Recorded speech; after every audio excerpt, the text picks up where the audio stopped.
boleh nggak nih kira-kira untuk sharing ya supaya buat siapa tahu bisa jadi buat sharing sama sesama pelaku UMKM gitu. Untuk boleh sharing omsetnya kalau itu Italia gimana? Misalnya dari tahun pertama atau dari gimana ya? Dari tahun pertama, kedua, ketiga gitu. Sebetulnya tahun pertama tuh 2019 itu kita kan mulai dari 21 Januari ya. Kita 21 Januari 2019 okay. Sampai akhir 20 ya tanggal 31 Januari 2019 itu kami sih berhasil ngejual sekitar 15.500 lah ya, 15.500 porsi. Sampai Desember. Maksudnya dalam 1 tahun gitu dalam 1 tahun. Sampai akhir tahun 2019. Ya, 2019 itu kan sekitar 15.500. 15.500 porsi. 15.500 porsi. Apakah itu sesuai dengan target atau gimana? Sebetulnya aku pada saat itu ya nggak terlalu optimis ya, maksudnya ya dengan jualan 10.000 porsi per tahun itu udah oke lah untuk usaha kelas mikro, apalagi produk baru gitu kan. Ternyata hasilnya memuaskan. Berarti melampaui targetnya. Melampaui target. Okay. Nah, tahun kedua saya mau eksponensial dong tentunya, dari 15.000 kita mau 30.000. Nah, Covid lah datang tuh kan. 2020. Di luar dugaan, bahkan kita triple lebih, 48.000 porsi. Di 2020. 48.000 porsi sekian lah. Nah, di 2021 itu mulai ada sedikit, mungkin karena abis tahun lalu emang berhadapan dengan hal yang seperti itu, kita lihat dari pergerakan ekonomi juga mungkin ada pengurangan, kita ada penurunan, tapi nggak terlalu signifikan sih. Pada saat itu masih di 33.000 porsi. Itu di 2021. Kalau di 2020 berapa porsi itu berarti? 48.000. Oke. Masih, kalau aku lihat dari tahun pertama itu masih 2 kali lipatnya kan. Saya 15.000. Nah, ini kita kan masih 30. Jadi tantangannya mungkin di tahun 2021 itu ya mungkin ya. Tantangan 2021 dan 2022 yang kita semakin nggak jelas kan. Walaupun ada dibuka, tapi kan itu butuh waktu lagi tuh untuk orang dapat pekerjaan, percayaan diri orang untuk membeli produk, ya kan, dengan harga yang sekarang disesuaikan gitu kan. Apalagi dengan banyaknya kenaikan barang bahan pokok, minyak dan lain-lain, orang akan spesifik untuk membeli produk-produk yang benar-benar mereka butuhkan dulu. Betul. Kalau omset kalau boleh sharing? Omset sih yang paling tertinggi dulu kita beli Italia itu di bulan Juni. Omset tertinggi nih. Omset tertinggi itu di 160 juta per bulan. Oke. Kalau terendah? Terendah sih di tahun 2022 ya. 2022 itu di sekitar 85 juta. Jadi dari 160 ke 85 juta. Nah, itu dropnya kayak seperti itu sih. Oke. Tapi perjalanannya tuh ya memang tinggi rendah. Jadi setiap PPKM kita pasti naik gitu penjualan. Karena orang banyak di rumah, akhirnya ngasih kepada tetangga, ngasih kepada siapa supaya mereka nggak harus keluar kan. Tapi memang kalau dari sisi grafik nanti abis dibuka PPKM-nya kita kan drop. Jadi 160 juta pun itu untuk di next month-nya itu akan agak turun. Nanti naik lagi, turun lagi, naik lagi. Tapi grafiknya itu kalau dilihat memang sedikit kayak grafik downgrading ya, turun. Tapi kita emang ada downline-nya juga, bottomnya kita emang di 85 juta itu. Karena itu pertama kali di tahun 2019 kita di situ. 85 juta itu 2019. Tapi kan pasti misalnya di tahun 2019 pegawainya mungkin berapa waktu itu?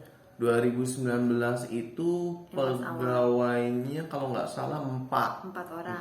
Nah di tahun 2022 ini yang omsetnya sama seperti 8 pegawainya 8. Nah itu gimana tuh cara ngaturnya? Apakah masih bisa ke cover apa gimana?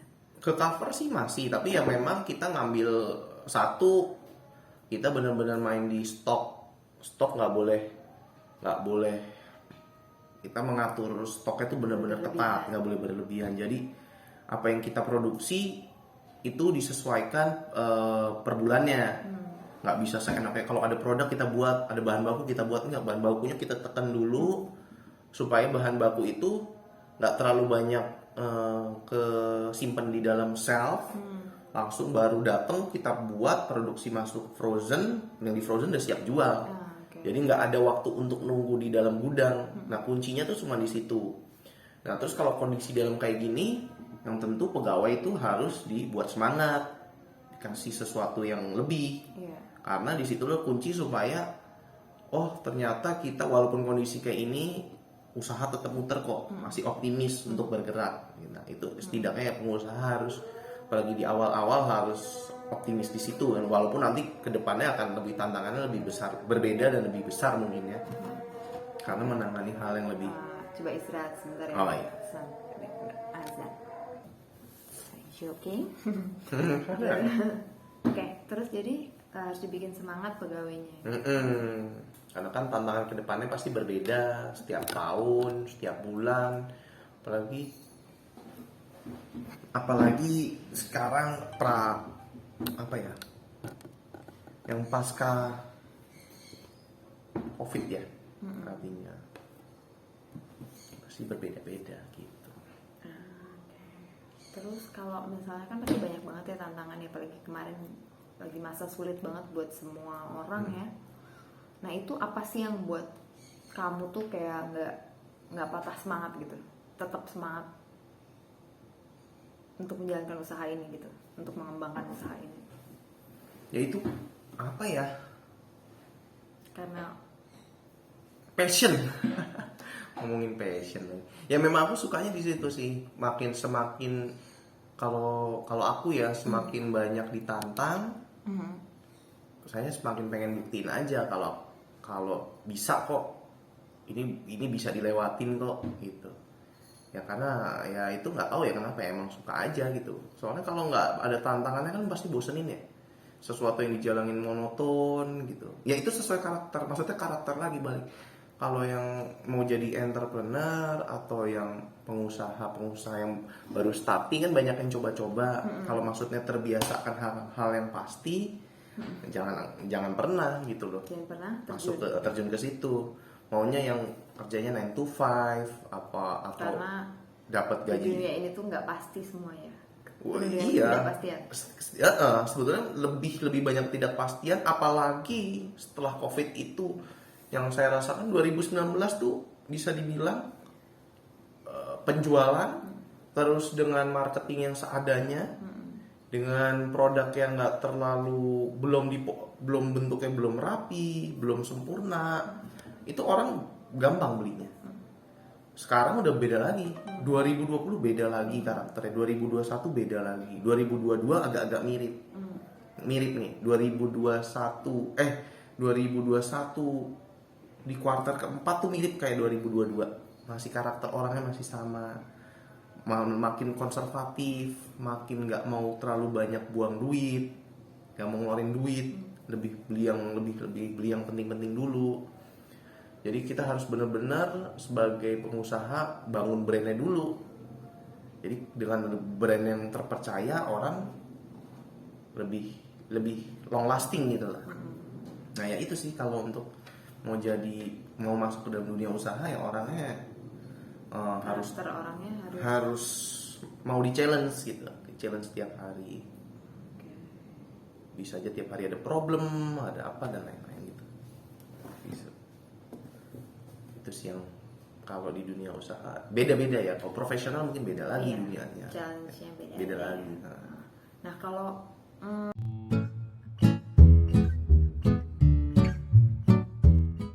kamu berarti untuk pas mulai usaha ini tuh modalnya tuh dari mana?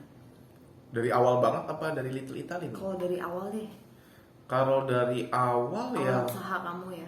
Ya aku kerja dulu. Aku kerja di hotel, aku kerja di kafe, aku kerja di usaha ini dia pewarna makanan. Saya coba untuk mengetahui cara kerjanya, terus bosnya, karakter bosnya. Kalau enaknya usaha yang masih keluarga, itu bosnya bakal sering ngomong sama kita.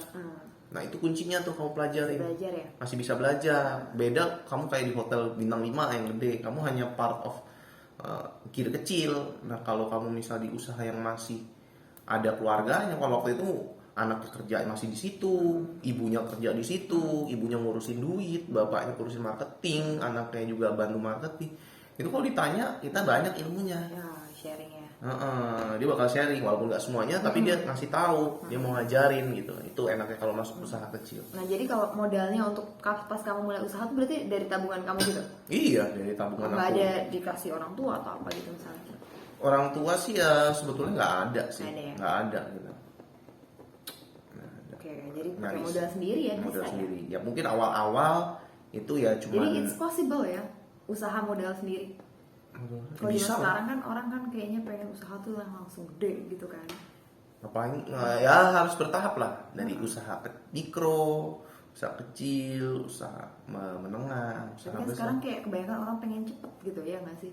Cepet kan nggak lazim. Sesuatu yang cepet kan nggak lazim. Kayak Nggak organik ya? nggak organik. Nah, kalau Tumbuhnya. usaha, kalau aku sih sampai sekarang masih organik banget ya, sangat organik. Memang akan lama. Tapi kalau memang kita punya drive yang kuat, terus produk kita memang dibutuhkan orang sih, pasti akan Long lebih lasting. long lasting. Apalagi kalau kita produk kita dilirik sama investor lebih enak lagi. Jadi yang pasti kita harus tetap mungkin untuk supaya produk kita bisa dilirik sama investor tuh gimana sih? Jadi ini sih kita harus punya bisnis plan yang baik. Terus kita sebagai pemilik harus mampu mengkomunikasikannya ke investor dengan baik. Karena kan kalau pengusaha sih paling penting ya, setelah aku pelajari adalah kemampuan untuk dia mengkomunikasikan produknya ke orang lain. Nah itu karakternya pun berbeda-beda. Nah kebetulan kan aku juga orangnya itu masih belajar dalam istilahnya ya komunikasi kan. Kita harus mampu mengkomunikasikan. Dan kebetulan nih aku orang yang memang masih belajar dalam mengkomunikasikan produk saya. Karena ya aku karakternya introvert lah ya, jarang suka ngomong. Jadi makanya saya lebih merasa nyaman berinteraksi via media sosial. Nah makanya aku IG tuh wadah yang tepat. Aku dapat berkreasi dan mampu mengkomunikasikan yang lebih baik. Nah, di situ, aku memusatkan di situ, akhirnya fokus di situ, menghasilkannya ya Little Italy diterima oleh customer lah ya. Nah, kalau nanti kita berhadapan dengan istilah investor, nah kita harus belajar lagi karena mereka akan menanyakan istilah-istilah bisnis yang mungkin kita nggak akan ngerti. Nah, itu harus belajar. Jadi baca buku, ikut mentoring, ikut coaching dan lain-lain. Jadi yang penting adalah komunikasinya. Dan mungkin yang penting adalah kita jangan kayak kita bisnis pengen langsung dilihat investor tuh nggak mungkin. Nggak mungkin. Jadi yang penting kita fokus sama bisnisnya, kita ada di situ sepenuhnya di dalam bisnis itu, kita tuangin jiwa kita di situ. Investor akan melirik kalau memang benar-benar produk itu marketnya ada. Pasti yang dilihat investor itu pertama kali ya namanya mau invest pasti mau untung lah ya, mau duit lah ya. Marketnya besar nggak, pemainnya dikit apa banyak nggak, gitu.